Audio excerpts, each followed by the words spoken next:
Boa noite a todos. Aqueles que puderem, vamos colocar em posição de reverência para falarmos com Deus. Senhor Deus e Pai, muito obrigado pela oportunidade de estarmos aqui reunidos para aprendermos mais da Tua palavra e dos remédios naturais, das leis de saúde. Senhor, pedimos agora o Teu Espírito a nos ensinar. Seja o nosso professor, fala ao nosso coração. Ensina-nos o que devemos fazer e deixar de fazer para a Tua glória. Em nome de Jesus. Amém. Então, sejam todos muito bem-vindos.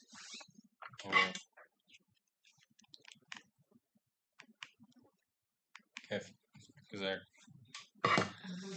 Então, aqui, vamos agora para as nossas Bíblias. No capítulo de Gênesis capítulo 1.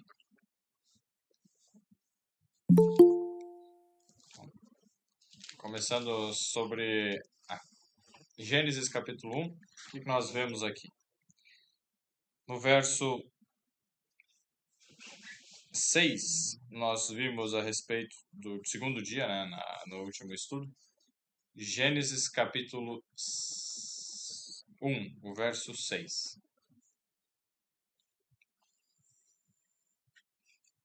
Nós vemos aqui, e disse Deus, haja uma expansão no meio das águas, e haja separação entre águas e águas. Então Deus fez uma separação entre as águas e as águas. E aí houve uma expansão, que nós vimos que é o céu, o ar. E verso 7, e fez Deus a expansão, e fez separação entre as águas que estavam debaixo da expansão e as águas que estavam sobre a expansão. E assim foi. E chamou Deus a expansão céus, e foi tarde de manhã, o dia segundo. Então, aqui, sobre esse aspecto, comentei até que falaríamos mais. A primeira vez que eu li com mais atenção esse texto, eu interpretei de uma forma meio literal e fácil, assim. Parece, as águas estão debaixo e sobre, então quer dizer que tinha uma camada de água por cima, assim, né, da terra. E aí, uma vez eu fui conversar com um tio meu, que ele é físico, né, sobre isso. Nossa, ele tá falando que tinha uma camada de água, né, dele.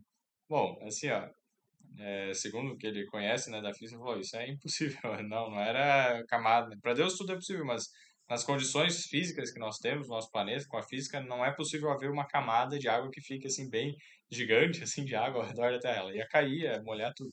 E então, na verdade, o que está falando? Esse texto aqui de Gênesis capítulo 1, o verso 7. Quando a gente vai mais para frente, nós vemos que Gênesis capítulo 2, o verso 6. Então, em Gênesis 2, 6, nós vemos, um vapor, porém, subia da terra e regava toda a face da terra. Então, assim, no verso anterior diz que Deus não havia feito chover ainda. Havia água sobre o firmamento, ou seja, na questão acima do ar que a gente respira, havia água, alguma coisa com água. Mas o Deus não havia feito chover ainda. E aí, descreve como que havia água, um vapor, porém subia da terra e regava toda a face da terra. Então esse vapor, de alguma forma, se condensava e caía sobre a terra e regava a terra. Não de forma a criar uma chuva, porque ali diz que Deus não havia feito chover, não era chuva, mas era a forma de molhar toda a terra. E aí, quando que nós vemos aqui a descrição que havia água? Então, a água existe em 3 estados: sólido, gelo, líquido e gasoso. No estado sólido, é bem frio, né? Pela temperatura, ela modifica o líquido e pela pressão também. Temperatura e pressão são duas coisas que interferem no estado físico da água. E o gasoso. Os 3 estados são água, mas são muito diferentes. Água em forma de gelo, você consegue quebrar muita coisa, pode matar alguém. Uma pancada, né? A água no estado líquido é mais difícil de matar alguém com uma pancada, assim. Tem formas, né? Mas ela já é muito mais maleável, assim, tem outras características. E no estado gasoso você não enxerga. A água está ali, você não está vendo. Tudo é água. Assim como Deus é 3 em 1. Deus é Pai, Filho e Espírito Santo. São os três a mesma essência, os três, digamos, na comparação, né, são água, mas se manifestam de maneira diferente. Deus Pai se manifesta de uma forma, Deus Filho de outra, e o Espírito Santo nós não vemos. Nem o Pai, o Filho foi visto, né, mas ele se manifesta de outra forma. Não que ele seja uma energia, porque não é uma energia, é água igual. Ele pode se transformar da mesma forma que os outros, assim, em outros estados. É a mesma água. A mesma água que está líquida, ela pode virar gasosa. Então, assim, nós entendemos mais sobre a natureza de Deus. E deixamos de cair em erros doutrinários por meio do estudo da natureza, inclusive. E a água. Essas características da água são incríveis, né? A água é um dos elementos mais incríveis que tem. E então, quando a gente volta ali, então, o fato que a gente lê que havia uma camada, né?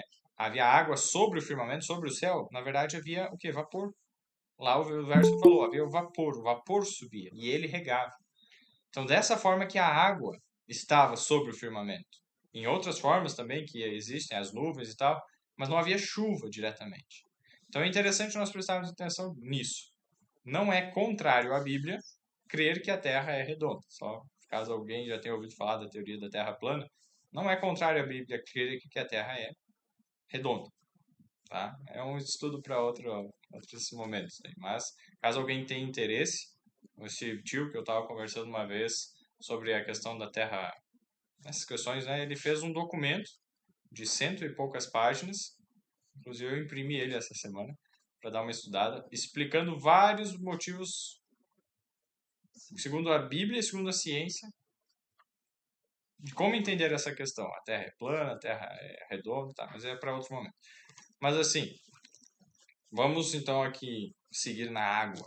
Então, o que nós vimos que a água foi separada.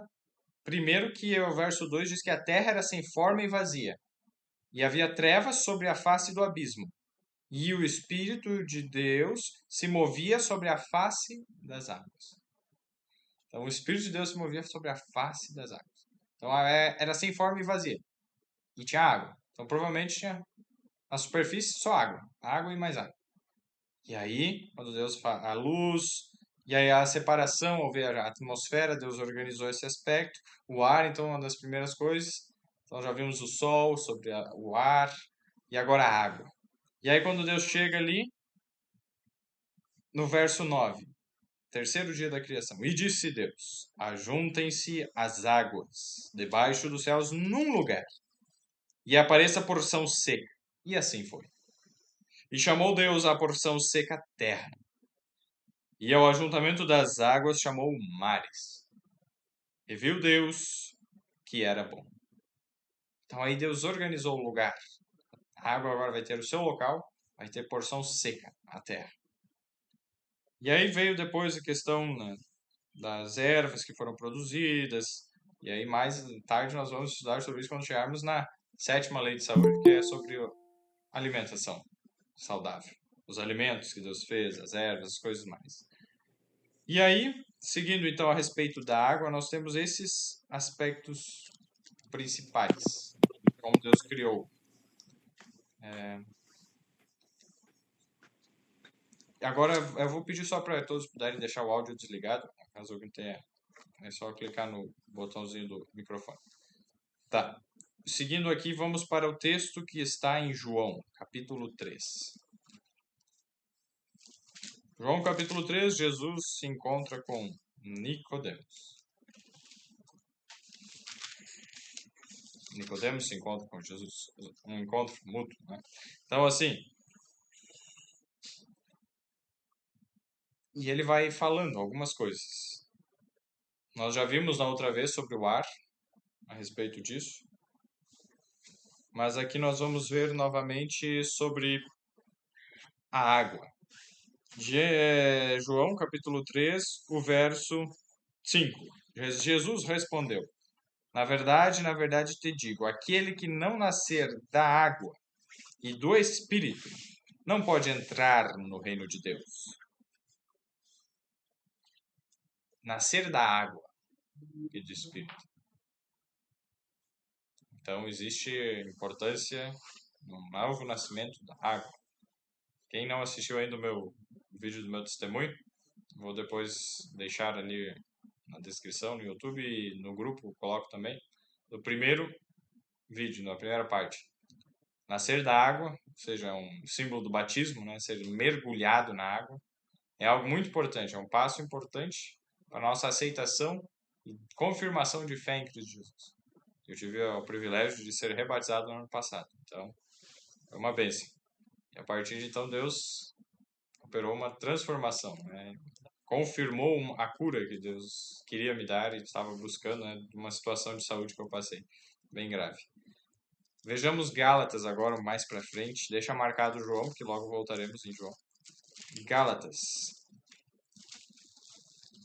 Gálatas, depois dos livros dos Evangelhos, aí tem Atos, Romanos, Coríntios aí Gálatas. São livros pequenos esses, então folheie com calma a Bíblia, caso não esteja acostumado, mas recomendo que procure na própria Bíblia. Gálatas capítulo 3. E no verso 27, nós lemos algo a respeito do batismo. Porque todos quantos fostes batizados em Cristo, já vos revestistes de Cristo. Então, batizados em nome de Jesus, batizado em Cristo, é um símbolo de você ter sido revestido de Cristo. A água tem essa característica. Se você mergulha algo na água, a água envolve por completo. Ela abraça, assim, totalmente. E é isso que Deus quer. O batismo, o símbolo verdadeiro bíblico do batismo é exatamente isso. Como Jesus foi batizado. Podemos ver isso no próprio livro de... Voltando agora, né?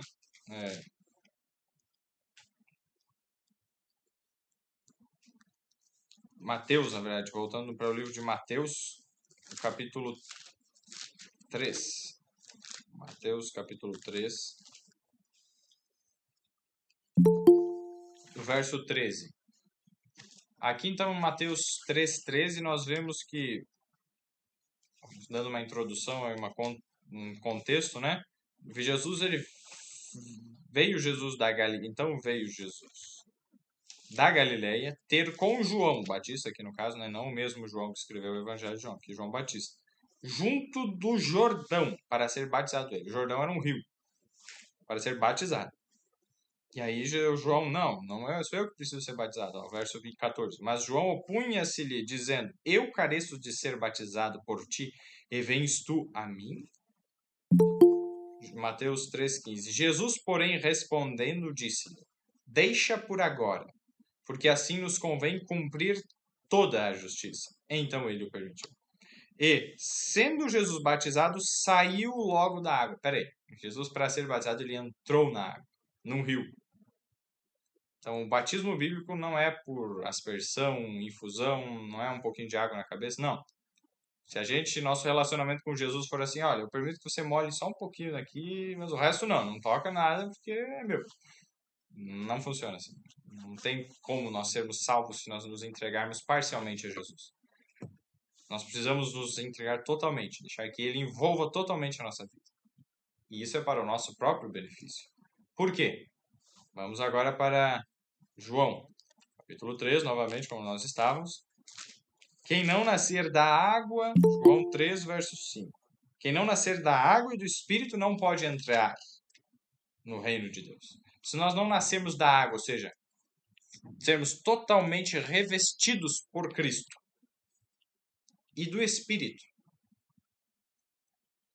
ou seja, um renascimento completo, não só no exterior, mas o batismo é um símbolo do exterior, mas também interior, do coração, no espiritual, nós não poderemos estar no céu, não poderemos entrar no reino de Deus.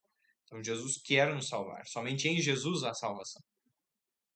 E primeiro ensinamento de hoje, que deve ficar, somente em Jesus há salvação.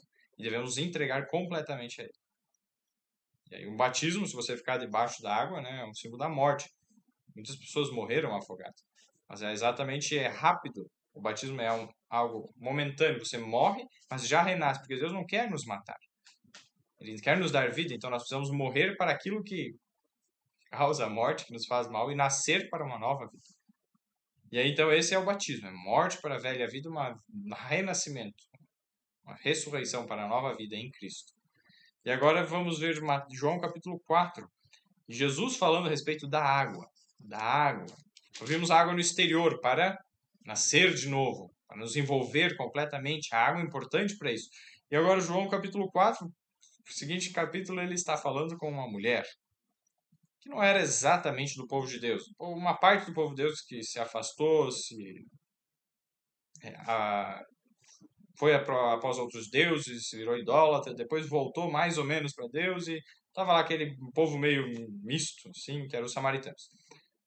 E aí, os samaritanos tinham uma briga com os judeus, né? Eram inimigos. E aí, vem lá Jesus conversando com a mulher, no verso 12, João 4,12. És tu maior do que o nosso pai Jacó, que nos deu o poço, bebendo ele próprio e os seus filhos e o seu gado? Ela fez uma pergunta. Por quê? No verso 10, Jesus fez uma. Ela deu uma resposta e perguntou, né? E aí Jesus, por quê? Porque Jesus no verso 10 disse, ó, Jesus respondeu e disse-lhe, né? Se tu conheceras o dom de Deus e quem é que te diz, dá-me de beber. Ou seja, Jesus estava pedindo água para ela no início do texto, aí depois vocês podem ver, no João 4. Ele pediu água para ela, dá-me de beber. Mas ele está dizendo, se você conhecesse quem que está te pedindo, o que você faria? Aí ele fala, ó, tu lhe pedirias e ele te daria água viva. Então Jesus estava dizendo, tá, eu te pedi água, você não quis me dar. Mas se você soubesse quem sou eu, você me pediria água viva. E aí ela vem e diz, né? Você não tem com o que tirar a água do poço, você vai me dar água? Que água é essa, né? Você é maior que Jacó, nosso pai, no verso 12. Aí vem o verso 13, que é o segundo aprendizado muito importante. Jesus respondeu e disse: qualquer que beber desta água tornará a ter sede. Água literal ali. Precisamos para viver, mas bebe, passou o tempo, tem sede de novo. Mas aquele beber da água que eu lhe der nunca terá sede, porque a água que eu lhe der se fará nele uma fonte de água que salte para a vida eterna. Aí a mulher entendeu meio errado, daí Jesus continuou falando com ela, mas não veio o contexto agora estudar a fundo isso. Mas vejam só, beber da água, água por fora e por dentro. Beber a água. E tem que ser uma boa água. Não é qualquer água, não. Tem que ser a água viva. Espiritualmente falando, só há uma água. E só Jesus pode dar. Quem beber da água que eu lhe der, Jesus está dizendo. Não é qualquer um der uma água especial, santa, não. A água que Jesus der. Nunca terá sede. Então Jesus sacia de tal forma as nossas necessidades. Quando nós chegamos a Ele, nós nunca mais passaremos necessidade. Espiritual aqui, falando. Né?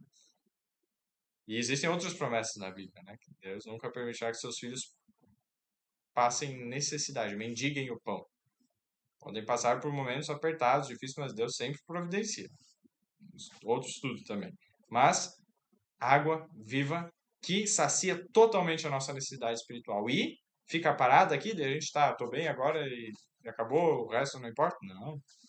Se faz nele o quê? Uma fonte de água. Então, agora que eu tomei, eu me torno uma fonte para outros também terem acesso a essa mesma água que eu recebi. Uma fonte de água que salte para a vida eterna. Então, nós vamos espalhar essa água. Outras pessoas virão a nós para obter também. Não a água que vem de mim, porque nós não somos a fonte. Nós nos tornamos uma fonte intermediária. Ali no meio, entre a fonte principal, que é Jesus, e outros. E assim, por meio do movimento da água, que é a vida, assim como o movimento do vento, de fora dos pulmões para dentro dos pulmões, como nós vimos, gera vida. Assim, o movimento da água gera vida. Você pega uma água e deixa parada, apodrece. Cheira mal, dá limo, um monte de coisa. Pega um lago lá e não deixa a água só parada, se não travou lá, morte. O Mar Morto é um exemplo disso. A água vem e vai recebendo água e não passa para outro lugar. A água fica parada lá. E acumulou tanto sal lá que é Mar Morto. Não tem como sobreviver um peixe lá, um ser humano também, é um caso à parte lá. Então, veja que interessante. Nós precisamos receber e dar, passar adiante. Se nós só recebermos, isso é um princípio egoísta, não? Eu só recebo o que eu quero para mim e pronto. Morte é o resultado. Deus é o princípio do amor. Recebe, mas para dar, para ajudar, compartilhar. Então, água pura tem que estar entrando constantemente no nosso corpo físico e espiritual, em conexão total com Jesus, deixando que ele nos envolva totalmente por fora e por dentro. Primeiro e segundo aprendizados de hoje. E vejam só, agora alguns outros desdobramentos desse aprendizado da palavra de Deus. Outro contexto que que Jesus fala da água é João 7. Daí João depois escrevendo, né, inspirado pelo Espírito Santo, do que aconteceu. João capítulo 7, os verso 37. E no último dia, o grande dia da festa, Jesus pôs-se em pé e clamou, dizendo: Se alguém tem sede, venha a mim e beba. Quem crê em mim, como diz a Escritura, rios de água viva correrão do seu ventre. E isto disse ele do quê? Do Espírito que haviam de receber os que nele crescem. Porque o Espírito Santo ainda não fora dado, por ainda Jesus não ter sido glorificado. Então vejam só, Jesus diz que se alguém for até ele e bebesse da água que ele desce, venha a mim e beba. Ou seja, só nele nós temos acesso à água. Se tornaria o quê? Rios de água viva correrão do seu ventre. Então, aquilo que vai se tornar, nós lemos, uma fonte de água que salte para a vida eterna. Aqui nós vimos que essa fonte não é uma fonte mais ou menos, é um rio. Coisa muito grande, muita água. E isso do Espírito Santo. Vejam só o papel do Espírito Santo. O Espírito Santo, então, é a presença de Jesus em nós. É a presença de Jesus nos dando vida e comunicando a outros. Vejam o papel do Espírito Santo. O Espírito Santo é tanto Deus como Jesus. E Jesus é tanto Deus como o Pai. Então, Pai, Filho, Espírito, Deus Pai, Deus Filho e Deus Espírito Santo são três em um. Assim como a água, sólido, líquido e gasoso são três em um. Entendido? E aí, mais para frente, voltando lá para... Depois de Gálatas, que nós já vimos hoje, tem Efésios. Gálatas, Efésios. Efésios capítulo 5, o versos 25 a 27. É um outro texto muito importante. Efésios 5 é uma chave profética para o livro do Apocalipse, para nós entendermos que em profecia, mulher é um símbolo da igreja. Tanto que aqui está comparando Jesus como um marido e a igreja como uma mulher. Então, o relacionamento de um homem e mulher, Jesus e a igreja. Assim como um marido ama a esposa, Jesus ama a igreja. Aí vejam só, no verso 25. Vós, maridos, amai vossas mulheres, como também Cristo amou a igreja, e assim mesmo se entregou por ela. Jesus se entregou pela igreja. Esse é o amor que Deus está dizendo que um marido deve ter pela esposa. E aí, por que Jesus se entregou pela igreja? Por quê? Por que precisou que ele se entregasse? Vejam só. Para a santificar, purificando-a com a lavagem da água pela palavra. Olha que interessante. Para a santificar. Peraí, ela não é santa? Então quer dizer que a igreja é profana? Exatamente. A igreja é profana. Mas ele morreu para a santificar, tornar santa, separada. Purificando-a. Quer dizer que a igreja é impura? Exatamente. A igreja é impura, profana. E Jesus morreu, se entregou para a santificar e a purificar. Tirar a impureza, a sujeira de nós que formamos a igreja.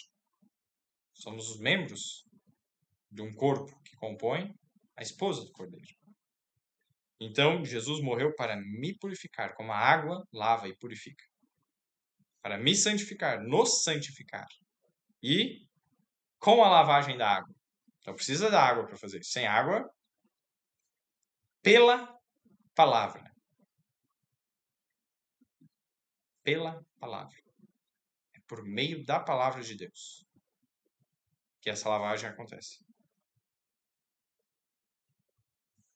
A palavra de Deus, então, é como a água para nos lavar, purificar espiritualmente. E vejam só que interessante. Vamos lá para Jeremias agora.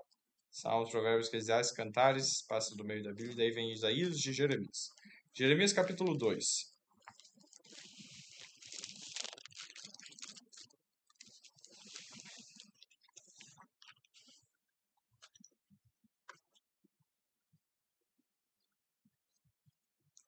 nós vemos assim, ó, o verso 12, Jeremias 2, 12.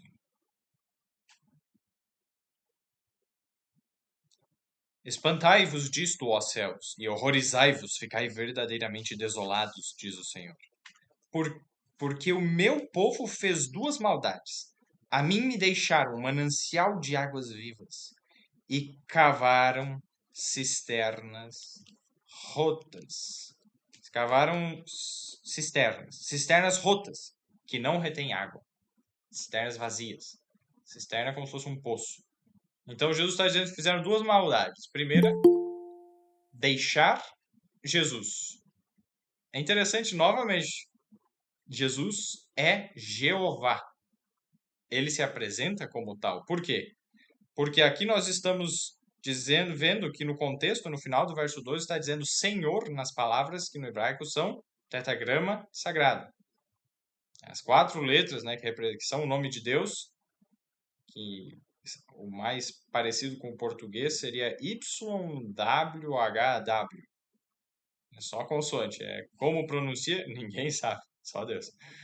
Mas seria o mais próximo como Yahvé, Jeová. Então, esse tetragrama sagrado, o nome de Deus que está dizendo, é quem está falando aqui, é Jeová. E aí logo em seguida diz que eu, né, Jeová, sou o manancial de águas vivas. A primeira maldade é deixar Deus, o manancial de água viva. E a segunda é cavar um manancial sem água, roto.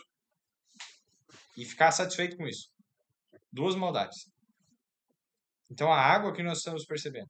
Quem é a fonte da água é Jeová. E Jesus disse, venha a mim e beba. Ele estava se colocando na mesma posição aqui que Jeová no Antigo Testamento. E é exatamente isso. Porque ele é quem estava falando aqui em Jeremias. É Jesus, que é Jeová. Então, fique claro isso para todos.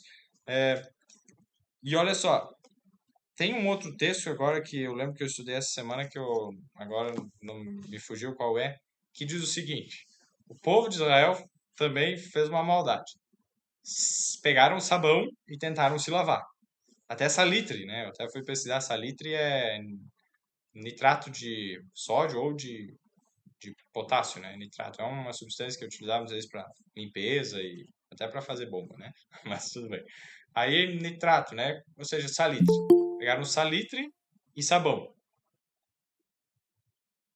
Você já conseguiu limpar algo só com sabão, sem água? Pega um sabão, esfrega bem e põe salitre e limpa? Não. Você precisa da água. Quando nós voltamos lá para Efésios 5, Deus então fez o quê? Lavagem da água pela palavra. Obrigado. É Jeremias 2:22, aí ele é mais para frente. Meu irmão achou ali. Muito obrigado. Então, mais para frente, ali no capítulo 2 de Jeremias, que nós estamos vendo, Deus diz assim, ó: por isso, ainda que te laves com salitre e amontoes sabão, a tua iniquidade está gravada diante de mim, diz o Senhor Deus. Assim como a gente tentar limpar uma blusa só com sabão, amontoa sabão em cima, não adianta nada. E é importante o nosso esforço? É. Mas se não houver a água, que só Deus pode providenciar, não adianta de nada. E voltando né, então a Efésios, né? Para santificar, purificando pela lavagem da água, pela palavra. Qual é o objetivo então de Deus nos lavar? Nós já vimos, santificar e purificar. E qual é o objetivo mais além disso? Para a apresentar, em Efésios 5:27, para apresentar a igreja, né, a si mesmo igreja gloriosa, sem mácula, nem ruga, nem coisa semelhante, mas santa e irrepreensível. Então, a purificação que Jesus quer nos dar é ausência de repreensão. É isso que Jesus quer para nós. Esse é o objetivo dele. Nós somente alcançamos isso por meio dele, da palavra. E aí vem outro texto importante. Tito, antes de Hebreus. Tito, Filemão, daí vem Hebreus. Um livro bem pequeno, algumas poucas páginas para frente. Tito 3:5. Vou ler aqui mais rapidamente. Ó. Não pelas obras de justiça que houvéssemos feito, mas segundo a sua misericórdia, nos salvou pela lavagem da regeneração e da renovação do Espírito Santo. Então, a lavagem é do quê? Da regeneração e da renovação do Espírito Santo. Se a gente já nasceu uma vez, fomos renovados, ou seja, feitos novos, regenerados. Precisamos continuar sendo renovados a cada dia, por meio do Espírito. Jesus disse que a água seria um símbolo do Espírito Santo. Por isso, nós precisamos pedir do Espírito Santo para entender a palavra. E a palavra de Deus é como uma água que limpa por fora, que nos sacia por dentro e nós espalhamos para outros essa verdade do amor de Deus em Cristo Jesus. Amém? Por isso que nós encerramos essa parte do estudo em Apocalipse capítulo 22, no último livro, no último capítulo da Bíblia e quase no último verso. Né? Quase. No verso 18. Apocalipse 22, 17, na verdade. Apocalipse 22, 17, nós vemos. E o Espírito, olha o Espírito, de novo aqui falando. E a esposa dizem, vem. Muitas vezes eu pensava que estava falando para Jesus vir, né? Vem. Mas não é esse o contexto. Vamos ver. Vem. E quem ouve, diga, vem. E quem tem sede, venha. E quem quiser, tome de graça da água da vida. O convite aqui que está sendo feito, em Apocalipse 22, 17, é: quem tem sede, venha a Jesus e beba. Quem tem sede, vá a Jesus e beba. O Espírito Santo diz isso. A igreja, que é a mulher, né? O símbolo da mulher. A mulher é um símbolo da igreja. Diz, venha. Venha para todos. Todos que ouvirem dizem, venha, venha até Jesus. Porque Ele é a salvação. Assim como a água é um símbolo de Jesus, do Espírito Santo, né? Da salvação que ocorre por meio somente dessa forma. Vamos ver um pouquinho agora sobre alguns dos benefícios e das importâncias da água. Vou compartilhar aqui com os queridos a água. É um dos outros remédios. O terceiro que nós estamos estudando hoje, né? Que aqui, na verdade, está na segunda posição. Ah, desculpa, a primeira posição, né? Água. Água. Aproximadamente 70% do corpo humano é formado por água, com variações de um órgão para outro. Vejam só. 70% aproximadamente. Depende da idade. Então ali dá algumas características onde mais tem água, o sangue, né? Bem aguado. O cérebro depois é um dos que mais tem. Tem diferenças aqui, ali coloca algumas informações até. Mas não tomar água deixa o corpo mais vulnerável a infecções e inflamações. E quanto que devemos tomar de água por dia? Mais ou menos assim, ó. O peso vezes 35. Isso vai dar o resultado em ml. Então, a pessoa lá, 50 quilos, vai precisar tomar 1.750 ml. Esses 1.750 são 1 litro e 750. 1,7 litros. É bem simples. Então, a quantidade de ml por dia é essa a fórmula mais ou menos. Mas isso varia, se é inverno, se é verão, se a pessoa está fazendo muita atividade física, suando muito, ela vai precisar tomar mais água, porque a gente perde água pelo suor, pela fala e respiração, sai umidade, menos, né? Mas também sai pelo suor. E ao urinar e ao ir ao banheiro fazer o número 2 também, defecar, né? Sai água. Então a gente perde água dessas 4 formas, principalmente. Então precisamos repor o suficiente para que sobre água, para você conseguir eliminar pelos rins. Por exemplo, hoje estava tendo uma... depois eu comento, né, algo sobre água ali. Água pura, então, importantíssima para as funções metabólicas na manutenção da homeostase, que é, em resumo, o equilíbrio, né, das funções do corpo, e excreção de toxinas, por meio da urina, né, como nós vimos. A cada hora passam pelos rins 10 vezes o volume do sangue do corpo humano, para serem examinados, né, para ver o que tem de ruim, e purificados, lançar fora o que tem de ruim. Os rins podem ter mais de 80% de água. Eles dependem dessa quantidade de líquido para que seu funcionamento ocorra de forma regular. Então, o suor também nas fezes e também na respiração ali, que não está colocado, mas também. O benefício de beber água pura, né? Alivia o cansaço, combate, tem alguns estudos que mostram isso. Combate a dor de cabeça, muitas situações de dor de cabeça é falta de água. Melhora o humor, ajuda a perder peso, mantém a pele saudável, fortalece o sistema imunológico, combate o mau hálito. E aqui tem uma musiquinha sobre água. Bueno, vaso de agua, este mismo va a ser el ritmo. Ah, ¿te montas o qué? 2 vasos por la mañana justo después de despertar. Activa órganos internos, ahí ya los pone a trabajar. 30 minutos antes de comer, un vaso de agua hay que beber. La digestión facilitamos de lo que tú comiste ayer. Y dice 8 vasos al día. Bien, pero dame armonía ahora. 8 vasos al día. Excelente, como en general. Y uno desde el baño mantiene la línea, ya dura bajar la presión sanguínea. 2 por la tarde para refrescar y uno que hidrate después de entrenar. Un gran vaso antes de ir a la cama, bébelo cuando ya estés en pijama. Va reduciéndote la tensión, evita infartos y ataca al corazón. 8 vasos al día es lo que tienes que beber. Y dice 8 vasos al día, tu cuerpo lo va a agradecer y todo bien. Uma pequena música ali dizendo, né? E vejam só um texto aqui interessante, daí sobre que já em 1868, né, foi falado. Suas condições para uma mulher que estava mal, né? Suas condições de saúde podem melhorar muito se ela tratar-se corretamente. 2 vezes por semana ela deve tomar um banho geral, tão frio quanto possa tolerar, e com temperatura cada vez mais reduzida, até que a pele seja tonificada.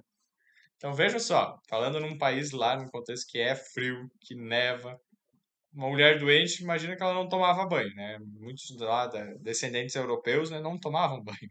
Então ela chegou e falou, ó, vou dar um conselho, 2 vezes por semana, então é o mínimo, pelo menos 2 vezes, né?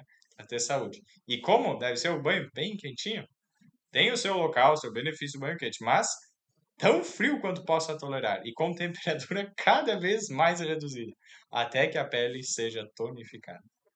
Muito interessante isso. É o que a ciência tem comprovado ultimamente, mas olha, 1868. Então, no livro de Testemunhos para a Igreja, é uma carta, né, que foi daí depois publicado nesse livro, essa situação ali.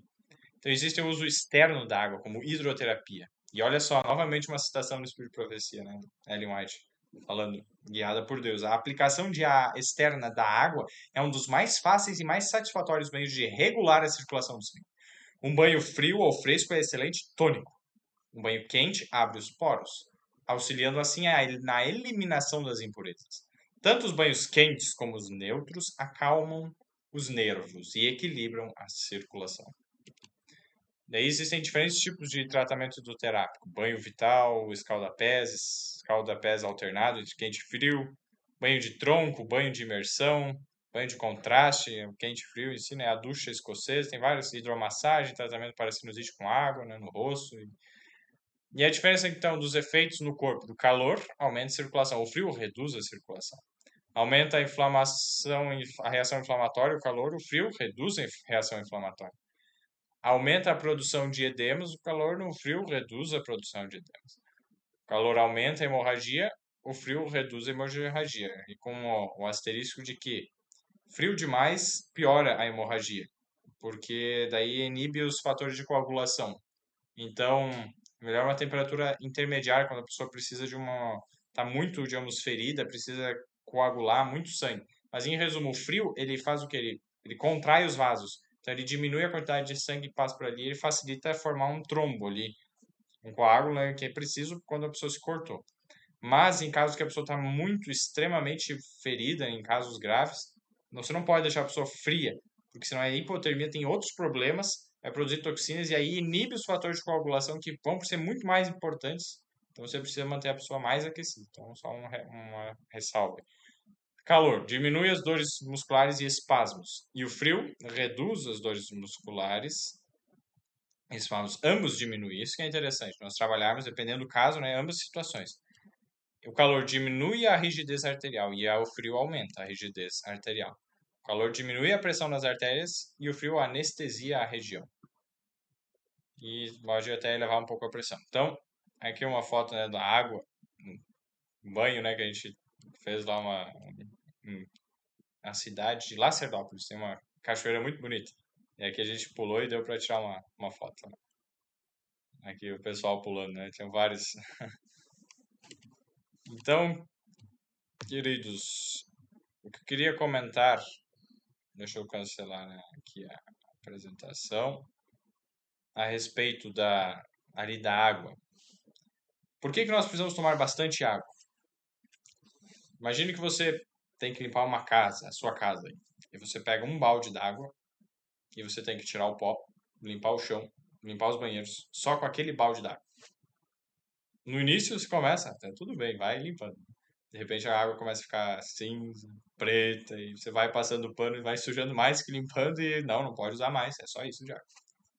Se a gente trata o nosso corpo dessa forma, só dando um pouquinho de água, o nosso corpo vai ficar, e agora o que faço? Não vai ter como limpar. Você tem que dar bastante água. Se você disser, ó, use quanto água precisar para limpar o corpo, uma casa, aí tem situações que a casa está muito suja, vai precisar muita água. Quando a casa já está mais ou menos limpa, você vai precisar menos água. Nosso corpo é a mesma coisa. Tem situações que vai precisar muita água. Então, se você está sentindo sede, ouça o sinal do teu corpo de alerta, dizendo eu preciso de água, e tome água.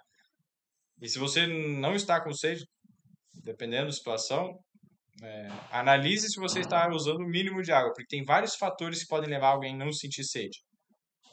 Primeiro, alguns distúrbios alimentares, por exemplo, às vezes come demais e não cabe nada no estômago. O corpo não vai pedir água porque não cabe nada lá. Então nunca é bom encher o estômago demais. Comer assim até empanturrar aqui. Você vai atrapalhar a digestão, o corpo não consegue aproveitar aquilo, a água também não cabe e vai ficar tudo embolado. Segundo, a idade. Com a idade, as pessoas perdem a sensação de sede. Então, pessoas mais idosas não sentem sede, mesmo que o corpo esteja precisando, só em casos muito extremos. Então, não espere sentir sede para tomar água. Saiba o quanto que você tem que tomar água por dia, que é aquele cálculo lá. Em média, 2 litros, né? Que é aqueles 8 copos d'água que fala na música. 2 litros de água, tome. Dependendo do peso, se é mais pesado, você sentindo mais sede, tome mais. Você percebe, vejam na sua situação. Em média tem que ser isso, para conseguir limpar bem. Mesmo se for limpar uma casa, ó, você tem 8 baldes d'água para limpar a casa. Com 8 baldes dá, né? Você vai limpando, vai fazendo. Mas você não pode limitar demais. Então tem que ter aquele basal. E se você sentir necessidade de mais, tome mais. Mas tente manter essa média, né? No inverno a gente toma menos água porque a gente sua menos, outras questões aí. Tá, então esse é o primeiro tópico ali. E o segundo, a respeito da água fria, né? Tem vários estudos mostrando os benefícios da água gelada, banho frio. Até a, a Helena mandou algum material sobre isso, é muito interessante.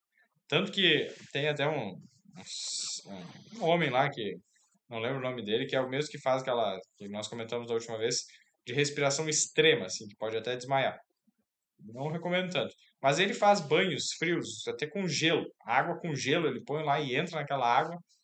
E ele chegou nesse nível. Que bom, e é bom, né? Quem quiser tentar experimentar, recomendo. Mas assim, claro, não vai ficar muito tempo lá, você entra em hipotermia e morre, né? Mas é, você ter esses momentos de banhos mais curtos, assim, mais rápidos. E foi bom porque semana passada até eu fiz essa semana também alguns testes de banhos frios. Aqui tá frio já tá inverno, assim, né? E aí coloquei a água desligada do chuveiro. Assim. Foi uma benção, porque eu gastei pouca água, o banho foi muito rápido. Nunca tomei um banho tão rápido assim, né? Não pode demorar, você não quer demorar naquele banho. Você faz o mais rápido possível. Então é muito bom porque ele te dá uma energia. Se você tá meio cansado, assim, de manhã cedo, toma um banho gelado, você acorda, você se desperta, né? Então ele é muito bom para isso. Ele ativa a circulação depois, ele vários mecanismos, várias coisas. E lá aquela citação, ela dando um conselho para uma mulher doente. Vai tomando frio quanto você tolere. Ah, eu não gosto de banho frio. Tá, vai no que você aguenta de banho frio. E depois, no outro dia, um pouquinho mais gelado. Cada vez mais gelado. Até que tenha o que? Tônus na pele. Força, vigor, não esteja mais flácido, assim, morrendo. Não. Vigor, tônus, força, firmeza. Então seria mais ou menos esse alguns das questões assim, principais do uso da água. Tem algumas coisas interessantes, um amigo, o Luiz, ele mandou sobre a água. O lítio, que hoje existe na água encanada, que tem uma quantidade grande de lítio, maior do que deveria. Tem um estudo que demonstrou que aumentou a incidência de autismo em 50%. No estudo que foi feito, foram acompanhadas mulheres, né, que tomaram água da torneira, assim, normal, né, durante a gravidez. O número de autistas dentre essas foi 50% a mais. É muita coisa. Então, primeiro passo para você ter uma boa água, não pegue a água da torneira. Existe todo um grande conflito entre o bem e o mal, entre Cristo e Satanás. E quem comanda as principais coisas assim aqui na Terra, infelizmente, Satanás. A Bíblia mesmo descreve em 1 João capítulo 5, né, que o mundo inteiro jaz no maligno. Então, assim, não vá atrás do que é moda para todo mundo, ou o que é fácil, o que é oferecido assim para todo mundo.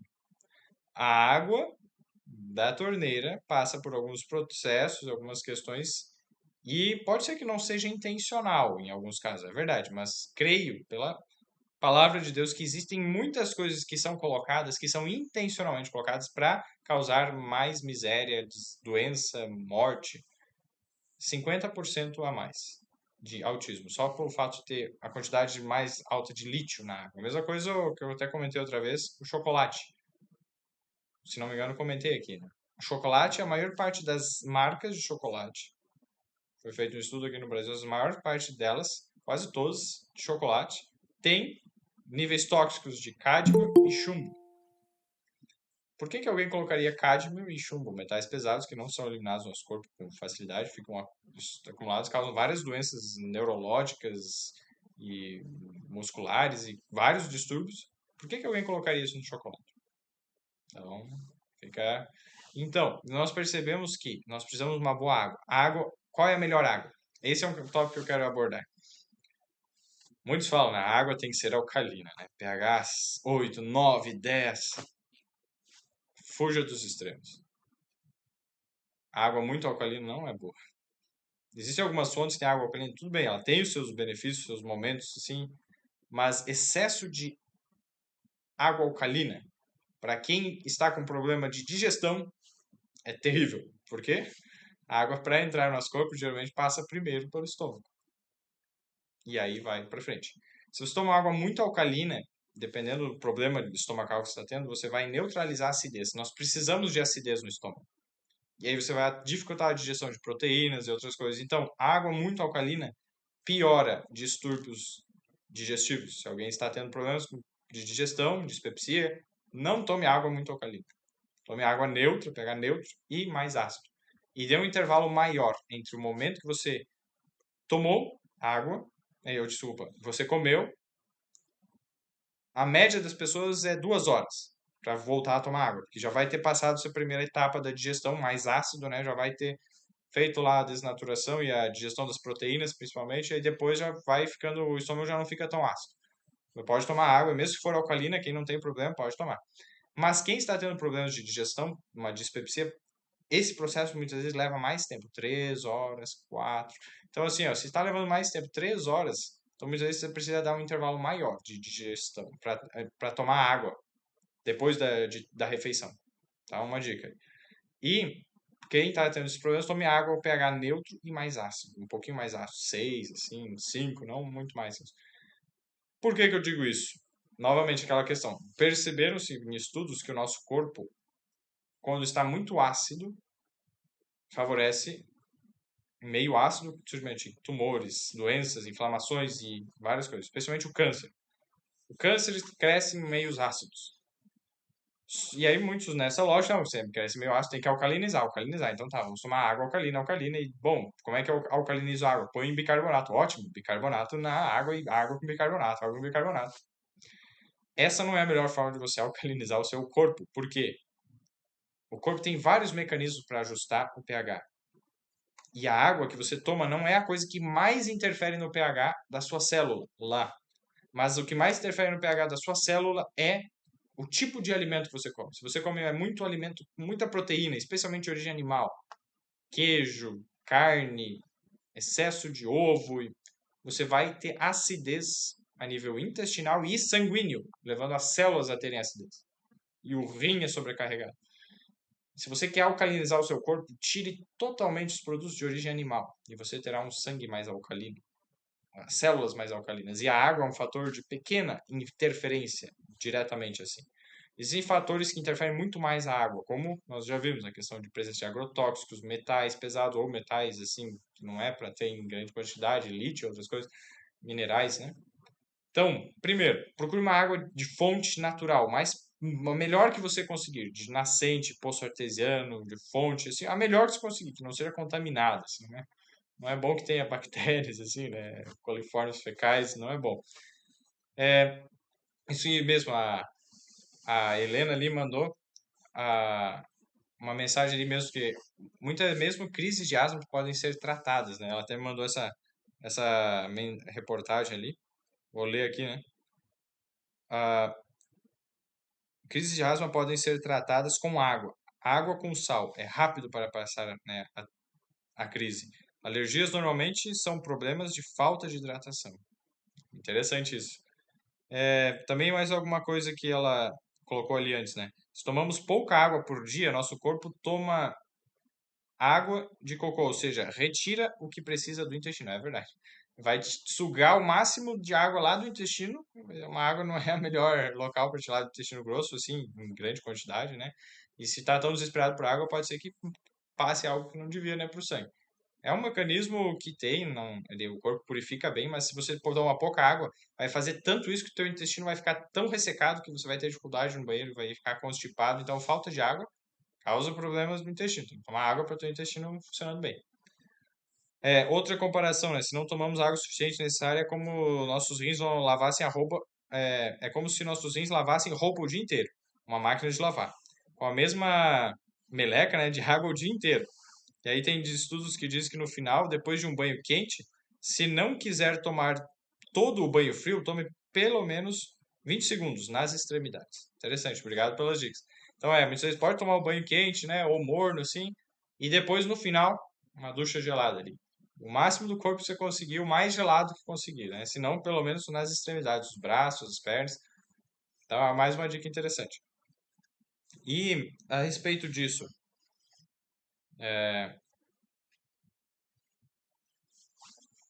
nós precisamos então de água para o nosso corpo funcionar bem.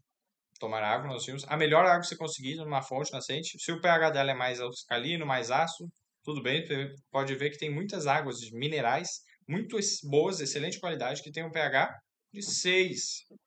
Não é um problema isso. Para quem está com problema de estômago, ótimo, use ela.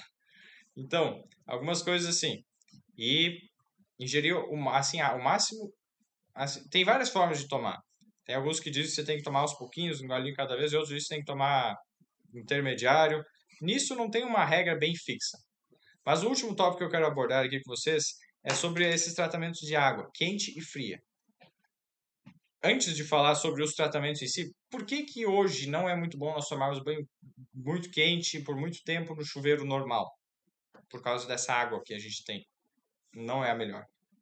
Além de ter cloro, flúor, outras coisas, lítio, né, em grande quantidade, ela tem muitos agrotóxicos. A água está contaminada muito com agrotóxicos. E quando a gente toma banho muito quente, abre os poros. E em vez de eliminar as toxinas, que seria o que faria a água, absorve essas toxinas da água do chuveiro. Que a água da torneira está contaminada. Então evite banhos muito quentes nessas águas. A menos que você tenha uma água diferente, diferenciada. Na caixa da água vem água do poço, de nascente, alguma coisa, aí é diferente. Se não, cuidado. Segundo, só tá uma curiosidade, eu estava ouvindo ali no livro, eu vou ouvindo no carro, audiolivros, né? E aí o livro As Aventuras do Capitão José Bates tem áudio no YouTube para baixar na internet, se alguém quiser, recomendo. As Aventuras do Capitão José Bates, ele conta de uma das viagens que ele fez para Santa Catarina e Rio Grande do Sul. E lá no Rio Grande do Sul, em Rio Grande, na cidade de Rio Grande, ele chamou a atenção, que lá tem muita areia, muita areia. E, né, e ele viu lá que o pessoal se afastava uns 9 metros da margem da praia ali, ia lá, mas assim, na parte da areia, cavava um buraco e esperava começar a brotar água. E brotava água e tomava água pura, sem sal. A areia, né, das diferentes granulações mais fininha, ela filtra a água. Então você pode fazer filtros em casa, né, com pedra, areia e vai diminuindo as camadas. E vinha água filtrada, sem sal, do mar, ali perto, mas se você afastava um pouco, a areia filtrava. E as mulheres, daí naquela época, 1820 e pouco, 1827, se não me engano, aconteceu isso, né, na viagem dele. As mulheres da região, cavavam a buraco na areia. Quando surgia a água, elas pegavam as roupas brancas, lavavam bem lá, enxaguavam e colocavam e estendiam na areia. Uma hora depois, no sol, estava seca a roupa. Pegava e sacudia, porque é uma areia tão limpa e tão fininha que ficava limpa a roupa. Então, elas lavavam assim a roupa. Uma curiosidade. Então, agora sobre. O nome é Capitão José Bates. Eu mando depois no o link para quem quiser ver, baixar. Eu vou mandar no site do internet e no YouTube também. José Bates. E aí, voltando então agora, os tratamentos com água, água quente e água fria. A água fria, então, segura assim o sangue, diminui a circulação no local, expulsa o sangue da região. E a água quente atrai. Nessa lógica, nós podemos usar hidroterapia como tratamento para situações de problemas de circulação e problemas de infecção e outras questões assim, em membros. Por exemplo, alguém que tinha uma situação, uma médica nos Estados Unidos, que ela usa muito tratamentos naturais. Barbara O'Neill, o nome dela. E essa médica, ela fez o tratamento num rapaz que teve um corte no tornozelo e ele era meio hippie, assim, não era contra remédios, assim, alopáticos, né? Isso em 1900 e tanto. E aí, tudo bem, e aí ele foi esperando que o corpo se curasse. Ficou deitado lá 1, 2, 3 dias e tava doendo muito. Como ele era meio rico, fumava maconha e ficava neutralizada a dor. Mas a dor era um aviso que algo não estava bem. Então ele ficava usando maconha, tirava a dor, mas não permitia que sarasse, né? E ele não estava dando as condições favoráveis para se sarar. Quando ela foi ver, o pé dele estava inchado. E estava subindo um vermelhão pela perna e pela coxa estava vindo um risco vermelho, e subindo um inchaço, um vermelhidão pela perna. Ele ia morrer, né? E ela viu aquilo lá, não, a gente tem que fazer alguma coisa. Ele pegou, tirou ele lá, vamos. Primeira coisa, quente e frio. Quente e frio. Água quente, 3 minutos. Depois, 30 segundos na água gelada, com gelo. Depois água quente, 3 minutos. 30 segundos na água gelada. 3 minutos na água quente. 30 segundos na água gelada. 3 vezes ela fez, cada um. 3 vezes no quente, 3 vezes no frio. E depois ela colocou batata inglesa. Batatinha ralada. Fez um emplastro ali. Se não me engano foi isso. Eu posso até conferir a informação. Colocou ali e deixou. Ele foi puxando, foi neutralizando e fez isso várias vezes. Foi fazendo. Deixando, né? Passou algumas horas, depois fez quente, frio de novo, tal, daí deixou a batata. Ela viu que daí no dia seguinte diminuiu, aquele vermelho que estava na coxa tinha descido já, na verdade, no mesmo dia. Poucos minutos depois de fazer o processo, já tinha, poucos minutos, horas depois já tinha baixado, o vermelhidão já tinha diminuído da coxa. Então ela foi seguindo, fazendo tratamento, foi indo, porque o que acontece? E a dor dele foi aliviando, isso é algo interessante. Por quê? Quando está infeccionado lá, e você faz isso, né, de colocar o calor e o calor então vai puxar o sangue, o frio vai tirar, então você facilita a circulação e a eliminação daquelas toxinas e facilita a chegada de células de defesa e a imunidade. E aí fazendo isso, ela foi diminuindo a inflamação, facilitando a cura, diminuindo a dor. Então, para várias situações, esses banhos quente e frio são excelentes remédios. Agora, sobre o quente e frio no estômago. Só para antes de encerrarmos essa parte, como fazer tratamentos no estômago, para quem está com problema de digestão ou para quem quer ter uma digestão melhor. Todos podem utilizar. Hidroterapia estomacal. 30 minutos antes, pelo menos. Se você está tendo problemas com o estômago, coloque 1 hora antes, 1 hora e meia até, porque às vezes demora mais para o corpo digerir, passar adiante essa água. Água quente. Temperatura não só morna, mas o máximo que você aguenta sem queimar. Pega água pura, quente, e toma cerca de meio litro. Meio litro de água quente, ela vai cair no estômago e vai encher o estômago. Tem que estar vazio o estômago. Se o seu estômago não está vazio, você pensa, vou fazer a próxima refeição. Você toma essa bomba d'água, né? Meio litro, quente. E você sente ficar rotando, não cai bem, quer dizer que tem alguma comida no estômago. Não coma. Perigo. Espere um tempo necessário até você sentir fome. Aí coma. tá? Mas se você fez, tá com o estômago vazio, né? De manhã cedo, né? Em jejum, toma essa água quente, meia hora, 1 hora aproximadamente antes da refeição. Essa água quente vai fazer o quê? Vai atrair o sangue para o estômago e vai preparar para a digestão do alimento. E aí vai facilitar a digestão do alimento. Como utilizar a água gelada para tratamento do estômago? Quem tem o hábito pernicioso de comer antes de deitar, que é muito ruim para a saúde isso, ou comer meio tarde da noite, quando você vai aprender o que é errado isso, tá? A gente vai estudar mais para frente isso, mas já fica a dica, né? Se você come depois do pôr do sol, e quanto mais tarde, pior, e logo antes de dormir, muito ruim para a saúde, e você decide, não, vou parar, não quero mais fazer isso. Não vou comer. O estômago vai começar a reclamar, porque ele está acostumado. Que nem uma criança que está mimada, lá você tira o mimo dela, vai começar a espernear. Tenha paciência. 1 a 2 semanas leva para o corpo se acostumar. Mas aí eu tô com fome, vou dormir como? Não consigo dormir. Pega um copo, não tão cheio para não ficar levantando ao banheiro toda hora, de água gelada. Água gelada. E toma esse copo d'água gelada. Que vai cair no estômago e vai ser um balde de água fria no estômago. Assim. E ele fica quieto. Então, você aquieta o estômago quando ele está reclamando de fome com água gelada. Por isso que a água gelada durante a digestão, a refeição não é bom. Nenhuma hipótese, ou logo após.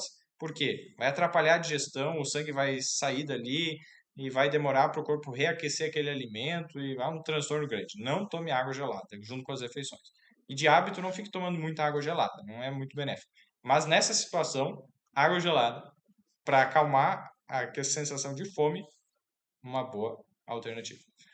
Então, queridos, seria mais ou menos isso, um resumão sobre a questão da água. Tem a Helena mandou mais uma mensagem aqui, né? Que o cloro que inalamos através do vapor do banho prejudica a nossa tireoide. Derruba os nossos níveis de iodo. Muito obrigado, olha, interessante informação. E agora vamos abrir para perguntas, comentários, com alguma contribuição que alguém queira gravado, que permita, né? Que não se importe que seja gravado, pode fazer nesse momento. Daí depois a gente para a gravação para quem quiser que não seja gravado. Alguém quer falar? Só ativar o áudio ou levantar a mão primeiro. E aí a gente já permite. Ivete, pode falar. Então, eu tinha o hábito de tomar banho frio, sabe? Até ano passado eu tomava banho frio. E realmente faz muita diferença. Mas aqui Lages é muito frio, né? Daí no inverno complica um pouco. Mas realmente o banho gelado, ele faz toda a diferença para a disposição, principalmente, né? Interessante, é isso aí. Então, fica a dica pelo menos no final, né? Começa aos pouquinhos, né? Vai o máximo que você conseguir. A gente viu que é dose dependente, né? Então, quanto maior a dose você conseguir, ótimo. Mas não comece de cara no mais extremo que talvez você crie uma repulsa e nunca mais queira fazer isso na vida. Não, vai aos pouquinhos, né? E é só uma curiosidade. Eu fiquei 2 anos e meio da minha vida tomando só banho gelado aqui no Rio Grande do Sul, né? Aqui no Santa Catarina, na região sul. E foi bastante interessante. Só que bem naquele período eu comecei alguns problemas de saúde, sem eu saber, né? Eu comecei com aqueles problemas de perda de peso e eu comecei a ficar muito friorento. Então, cuidado com o excesso de banho frio, porque você fica muito friorento. Mas uma coisa que me chamou a atenção, depois que eu fiz esse período de 2 anos e meio só tomando banho gelado, sem saber dessas coisas, eu tinha feito mais como uma maneira de confrontar a mim mesmo. Porque era algo que eu não gostava muito do banho gelado. Eu dizia, não, eu vou encarar esse desafio. Vou tomar só banho gelado. As primeiras vezes dava uma falta de ar, assim. Não, parecia, você vai... E aí depois ia passando e tal. E aí depois foi acostumando. E a parte mais extrema que eu cheguei foi no inverno. Bem gelado.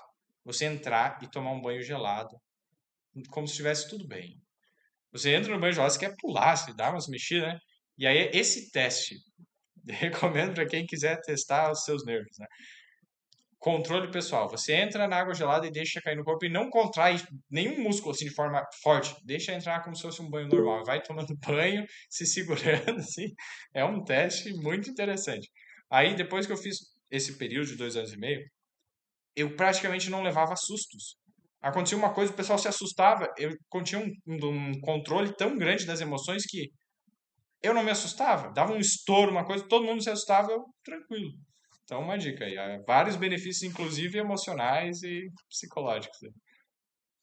Rose, você pode falar. Uma dica para conseguir tomar banho na água fria fazer um exercício físico antes. Uhum. Aí você aquece o corpo e daí é mais fácil para tomar banho na água fria.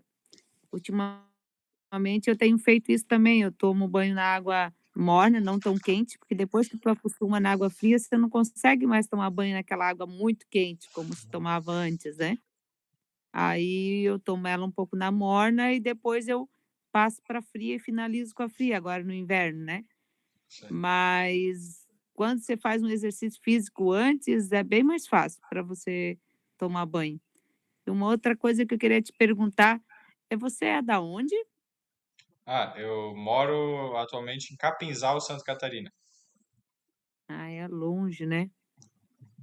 E você fala de Porque onde? aqui eu estou falando de Itapema, é que a gente vai abrir um clube de saúde aqui, eu estou precisando de alguém para fazer uma palestra no culto, no dia de abertura do clube de saúde, mas aí Legal. é longe, É né. longe, né? Mas Deus vai guiar. Ore que Deus dirija, né? Que achará alguém para fazer.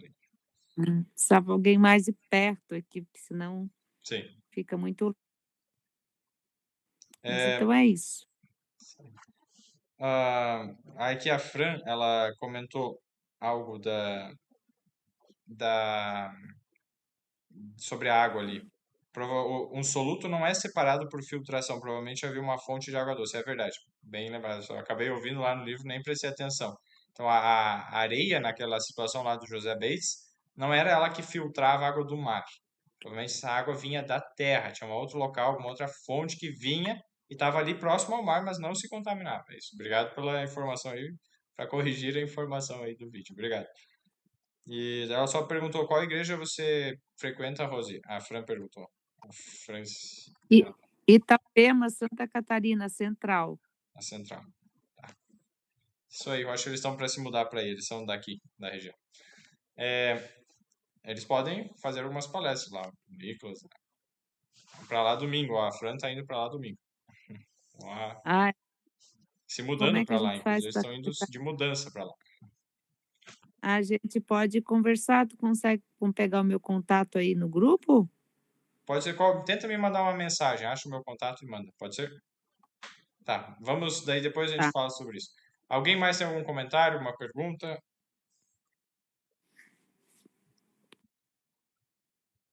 Então eu vou encerrar a gravação por agora. Uma alegria ter a presença, né, de todos. E